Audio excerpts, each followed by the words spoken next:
ఒక interesting thing ఉంది. YCP ఏమైనా రాజకీయం ప్లే చేస్తుందా, బీజేపీకి టీడీపీకి మధ్యలో ఏమైనా సృష్టించడానికి ట్రై చేస్తుందా? ఓకే. ఎందుకంటే రాజ్యసభ సభ్యులు బీజేపీలోకి వెళ్ళొచ్చు ఛాన్స్. ఉదాహరణకు కేంద్రంలో అధికారం వాళ్ళకే ఉంది. అది వరకు తెలుగుదేశం వాళ్ళందరూ కూడా బీజేపీలోకే వెళ్ళేసి వాళ్ళ పార్టీ అంతా వెళ్ళింది కదా రాజ్యసభలో, పార్లమెంటరీ పార్టీ అంతా.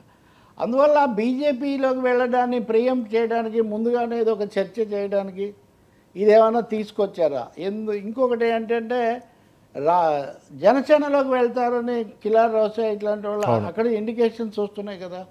సో జనసేనలోకి వెళ్ళినట్టే బీజేపీలోకి వెళ్ళే దాన్ని చేయడం కోసం బీజేపీ వర్సెస్ టీడీపీ అంటే ఎవరు లాక్కోవాలి ఫిరాయింపు అనే దానికోసం పెడుతున్నారో తెలియదు. కానీ ఒక వాస్తవాన్ని గుర్తిస్తూ ఉందన్నమాట. స్వయంగా వైసీపీ చెప్తున్న మాట ఏంటంటే మా రాజ్యసభ సభ్యులు నిలబడకపోవచ్చు, 11 మంది సభ్యులు అన్నది ఒక ప్రధానమైన దీనిగా స్ట్రెంగ్త్గా బలంగా చూపిస్తున్నారు, అది ఉండకపోవచ్చు అనే ఒక వాస్తవాన్ని వాళ్ళు అంగీకరిస్తున్నారని అనుకోండి.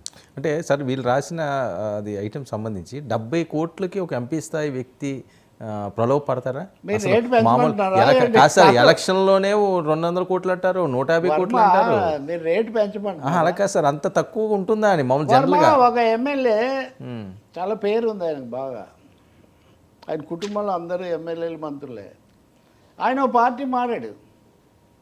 ఆ రోజు నేను ఏదో పని మీద అక్కడికి వెళ్ళా, ఆయన వెళ్ళిపోయాడు.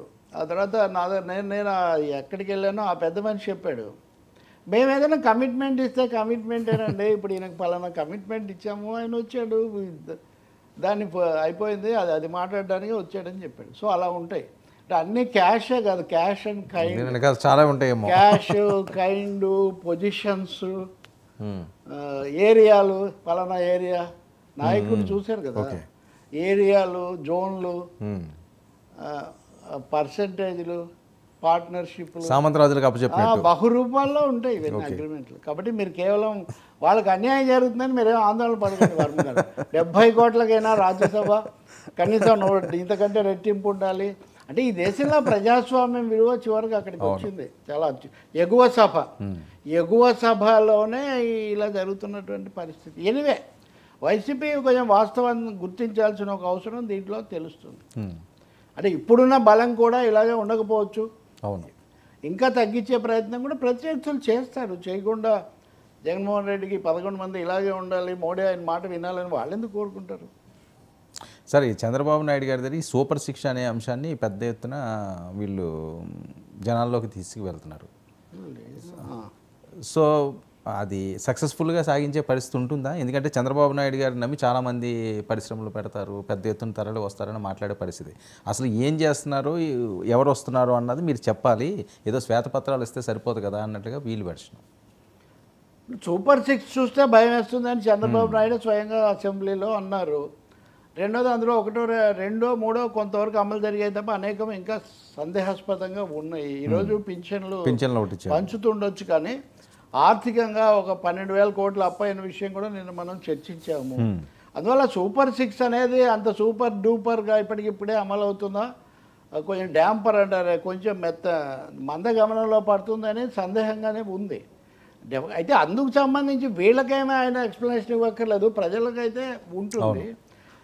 రెండోది వాళ్ళు వచ్చి రాకముందే చేశారా లేదా చేయలేరు చేస్తారని చెప్పడానికి విత్తనాన్ని మనం నాటి మొలుస్తుందో లేదో చూడాలి కదా. సో కొంత సమయం కావాలి. కానీ ఒకటైతే వాతావరణం కొంచెం కల్లోలితంగానే ఉంది అనేక చోట్ల. ఇవి చూస్తున్నట్టే తుఫాన్లు, వరదలు ఇవి చూస్తున్నట్టే కొంచెం ఇబ్బందిగానే ఉంది. ఎందుకంటే దేశ ఆర్థిక పరిస్థితి అంత సరిగ్గా లేదు, ఆంధ్రప్రదేశ్ అసలే అప్పుల్లో ఉంది. కాబట్టి ఇలాంటప్పుడు చాలా సమయం పట్టేట్టుగా ఉంది. ఒక ఏడాదిలో కొన్ని అమలు జరగకపోయినా ఏమో ఆశ్చర్యపోనవసరం లేదు. ఓకే సార్, ఏంటి ఎస్సీ ఎస్టీ వర్గీకరణకు సుప్రీంకోర్టు కీలక తీర్పు అనే అంశాన్ని ఏ రకంగా చూడాలి? ఇందులో రాజకీయపరమైన అంశాలు ఉంటాయా? ఇంక ఈ సమస్యకి ఫుల్ స్టాప్ అన్నట్లేనా?